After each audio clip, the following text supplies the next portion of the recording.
हम लोग क्लास 9 के भारती भवन के मैथ का बुक देखेंगे, जो कि शुरू से हम देखेंगे। पहला शुरू करेंगे वास्तविक संख्या, रियल नंबर, जिसके पहले बेसिक हमको जानना पसंद करेंगे। उसके बाद हम आएंगे अपने चैप्टर में, जो कि होगा 1 का ए। तो चलिए शुरू करते हैं। और सबसे पहले हम देखते हैं अपने कुछ बेसिक्स के बारे में, जो कि हमारे बुक में हमने अपने कॉपी में नोट कर रखा है। तो सबसे पहले हम समझना चाहेंगे प्राकृत संख्या, नेचुरल नंबर किसको कहते हैं। तो गिनती की संख्याओं को हम नेचुरल नंबर यानी कि प्राकृत संख्या कहते हैं भाई। जैसा कि आपको मालूम है, गिनती की संख्या हम कहेंगे 1 2 3 4 5 6 इनफाइनाइट तक इसी प्रकार से चलता जाएगा। आगे देखेंगे, उसके बाद होगा हमारा पूर्ण संख्या, जो कि होगा होल नंबर, जिसे हम इंग्लिश में होल नंबर कहते हैं। कि गिनती की संख्या में जब हम जीरो को केवल ऐड कर दें ना, जो गिनती की संख्याएं होंगी, अगर उसमें हम जीरो को केवल ऐड कर दें तो उसी को हम क्या कहेंगे भाई, तो उसी को हम कहेंगे पूर्ण संख्या। चलिए आगे देखते हैं। यानी कि प्राकृत संख्या जो होता है वो गिनती की संख्या होता है, लेकिन अगर हम उसमें केवल और केवल जीरो ऐड कर दें तो हम कह सकते हैं कि भाई जो वो हो जाएगा वो हमारा पूर्ण संख्या हो जाएगा। सम संख्या आपको मालूम ही है, इवन नंबर जो कि 2 से कट जाता है। विषम संख्या, ऑड नंबर, जो कि 2 से नहीं कटता है। आगे अगर हम बात करें तो हम बात करना चाहेंगे आपके लिए अभाज्य संख्या, जिसको हम रूढ़ संख्या भी कहते हैं, इंग्लिश में बोलेंगे प्राइम नंबर। तो वैसी संख्याएं जो एक और खुद को छोड़ के ना किसी भी दूसरी संख्या से ना कटे, उसे हम अभाज्य संख्या या रूढ़ संख्या कहते हैं। Just like that 2 3 5 7 11 13 17 and 19।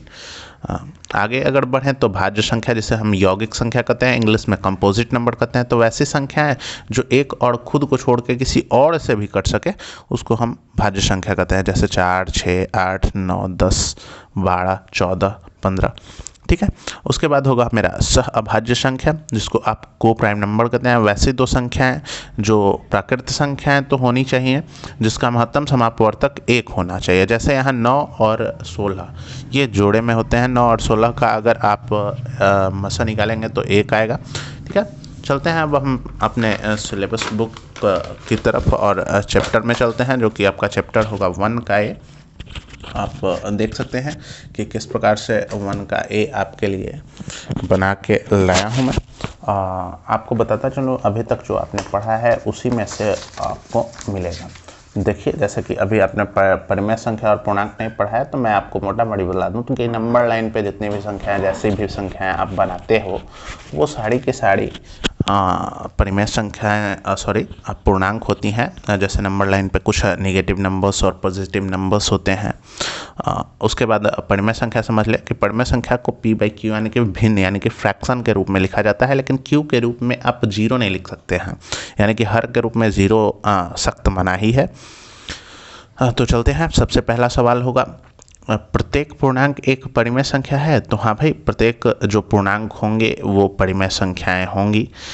मेरा कहने का मतलब है कि अगर नंबर लाइन पे हम ले एक नंबर लाइन, तो नंबर लाइन पे क्या होगा, मेरे लिए जीरो हो सकता है, और जीरो के इधर जो होगा वो होगा निगेटिव नंबर यानी कि माइनस, इधर होगा पॉजिटिव नंबर यानी कि प्लस वाला। अगर हम मान लें कि इधर का -1 -2 -3 चले, तो इधर होगा मेरा 1 2 3। ठीक है। तो क्या -3 को हम ये नहीं लिख सकते हैं? -3 को -3/1 तो लिख ही सकते हैं, तो p/q के रूप में तो हो ही गया ना भाई। अगर हम 3 के बारे में बात करें तो 3 के बारे में 3/1 तो हम इसको लिख ही सकते हैं, बटा में 1 हम अपने मन से रख सकते हैं। सो इसलिए ये जो मेरा कथन होगा वो सत्य होगा। दूसरा सवाल अगर आप देखना चाहें तो दूसरा सवाल ज़रा सा देखें आप। दूसरे सवाल के बारे में कहता है कि प्रत्येक भिन्न एक परिमेय संख्या है? तो हाँ भाई, भिन्न तो सभी, आप कोई सा भी भिन्न ले लो, जैसे 2/4 ले लो, 6/8 ले लो, 5/3 ले लो, 12/21 ले लो। ये सभी के सभी तो भाई भिन्न जो हैं वो परिमेय संख्या ही तो हैं। भिन्न कहने का ही मतलब है परिमेय संख्या, या यूँ कहें अब भिन्न का दूसरा नाम कह सकते हो परिमेय संख्या। अगला देखो, प्रत्येक प्राकृत संख्या एक पूर्ण संख्या है क्या? तो तो भाई मैंने आपको अभी पीछे बतलाया है और सवाल में कह रहा है कि प्रत्येक प्राकृत संख्या का पूर्ण संख्या है। प्राकृत संख्या मैंने आपको क्या बतलाया था? प्राकृत संख्या मैंने आपको अभी बतलाया है पीछे कि भाई प्राकृत संख्या हम उसे कहते हैं गिनती की संख्या को, और पूर्ण संख्या किसे कहते हैं? तो जिसमें जीरो ऐड हो। लेकिन आपका जो सवाल है वो क्या है? सवाल कहता है कि क्या प्रत्येक प्राकृत संख्या एक पूर्ण संख्या है? तो हाँ भाई, प्रत्येक प्राकृत संख्या पूर्ण संख्या है। लेकिन अगर इसके जस्ट अपोजिट अगर पूछ दे आपसे कि क्या सभी पूर्ण संख्याएं प्राकृत संख्या हैं, तो नहीं भाई, पूर्ण संख्या में जीरो आता है और जीरो एक प्राकृत संख्या नहीं है। चलिए अगला चलते हैं, डी नंबर का सवाल। प्रत्येक पूर्णांक एक पूर्ण संख्या होती है। तो प्रत्येक पूर्णांक एक पूर्ण संख्या होती है। पूर्णांक कहने का मतलब कि आप नंबर लाइन पे जितनी भी संख्या लिखे हो, जैसा कि ये सारा लिखे हो, ये सभी के सभी पूर्णांक कहे जाते हैं। और आपका सवाल क्या है? कहता है कि प्रत्येक पूर्णांक एक पूर्ण संख्या है। तो हाँ भाई देखिए, जरा सा आप देख के बतला दीजिए कि क्या सभी जो पूर्णांक हैं वो प्राकृत संख्याएं हैं? नहीं ना, नहीं होगा। क्यों नहीं होगा? क्योंकि सभी जो नकारात्मक संख्याएं या ऋणात्मक संख्याएं या निगेटिव नंबर्स, जितने भी आप कहते हैं, निगेटिव नंबर्स कभी भी पूर्ण संख्या नहीं होती है।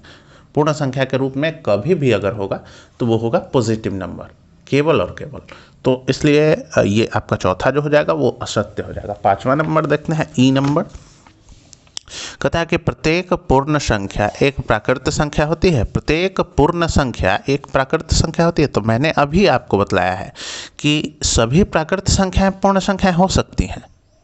लेकिन अगर पूर्ण संख्याओं की बात करें कि सभी पूर्ण संख्या प्राकृत संख्या हो सकती है, तो ये नहीं हो सकता। क्यों नहीं हो सकता? क्योंकि जीरो जो होगा वो एक पूर्ण संख्या में ही आएगा, प्राकृत संख्या में नहीं आएगा। चलिए अगला सवाल होगा, प्रत्येक परिमेय संख्या एक पूर्णांक होता है क्या? कहता है प्रत्येक परिमेय संख्या एक पूर्णांक होता है क्या? तो हाँ, अब ये तो देखने वाली बात है। परिमेय संख्या को आप भिन्न के रूप में लिख सकते हैं, और भिन्न के रूप में लिख सकते हैं तो वो माइनस में अगर हो जाता है क्या? नहीं होगा ना, असत्य होगा। जैसे मैं आपको कहूँ कि भाई देखो, मैं एक परिमेय संख्या लिखना चाहूँगा 3/4, ठीक है? तो 3/4 मैंने लिखा, ये एक परिमेय संख्या है। क्या ये पूर्णांक भी है? तो नहीं है, ठीक है। अगला सवाल होगा आपका दूसरा नंबर। चलिए रिक्त स्थानों की पूर्ति करें। इसका पहला होगा, क्या कहता है भाई? कह रहा है कि देखिए कुछ परिमेय संख्याएं दी गई हैं। हाँ, कुछ परिमेय संख्याएं दी गई हैं जो आप देख रहे होंगे, जिसमें 2/3 माइनस का 1/2 जीरो 5/6 को बढ़ते हुए क्रम में लिखना है। बढ़ते हुए क्रम में यानी कहने का मतलब है कि सबसे पहले सबसे छोटा, उससे बड़ा, फिर उससे बड़ा और फिर सबसे बड़ा, इसी प्रकार से मतलब अरेंज करना होता है। तो इसमें सबसे छोटा कौन होगा? तो जो नंबर लाइन में माइनस के रूप में आ जाएगा, -1/2, फिर 0, फिर हो जाएगा 2/3 हो जाएगा, फिर हो जाएगा 5/6, ठीक है। आगे बढ़ते हैं, दूसरा नंबर जो इसी का सवाल है, ये देखें। दूसरा नंबर सवाल आपका क्या कहता है? कहता है कि भाई एक परिमेय संख्याएं हैं कुछ, जैसे 3/4, 4/3, 5/2, इसको घटते हुए क्रम में लिखना है आपको। तो चलिए आइए और घटते हुए क्रम में इसको अरेंज करेंगे। घटते हुए क्रम में यानी कि सबसे पहले सबसे बड़ा, उससे छोटा, फिर उससे छोटा, फिर सबसे छोटा, इसी प्रकार से अरेंज करने होते हैं आपको। तो इसमें सबसे बड़ा कौन सा होगा? तो 5/2 यहाँ पे सबसे बड़ा है, 4/3 उससे छोटा है, 3/4 सबसे छोटा है। भाई अगर आपको ये चीज़ नहीं समझ में आ रहा है तो एक काम करें, आप इसको समझने के लिए नॉर्मली हम लोग जब बच्चों को पढ़ाते हैं, छोटे छोटे बच्चों को, तो उनको कुछ इस प्रकार से समझाते हैं। जरा सा समझ लीजिए, एक बार समझने का प्रयत्न करेंगे। 3/4, 4/3 और 5/2, इन सबों का हरों का एक समान करना मेरा काम होता है। और हरों को जब एक समान कर लिया जाता है, जो कि एलसीएम के माध्यम से किया जाता है, और उसके बाद जो बड़ा होता है उसका जो भिन्न जिससे बन के आया होता है वो सबसे बड़ा होता है, और जो सबसे छोटा भिन्न होता है वो जिससे बन के आता है ना, वो सबसे छोटा भिन्न होता है। तो दोस्तों आज के लिए इतना ही, मिलते हैं अगले वीडियो में। तब तक हंसते रहिए, मुस्कुराते रहिए, सर करते रहिए और पढ़ते रहिए। जय हिंद, वंदे मातरम।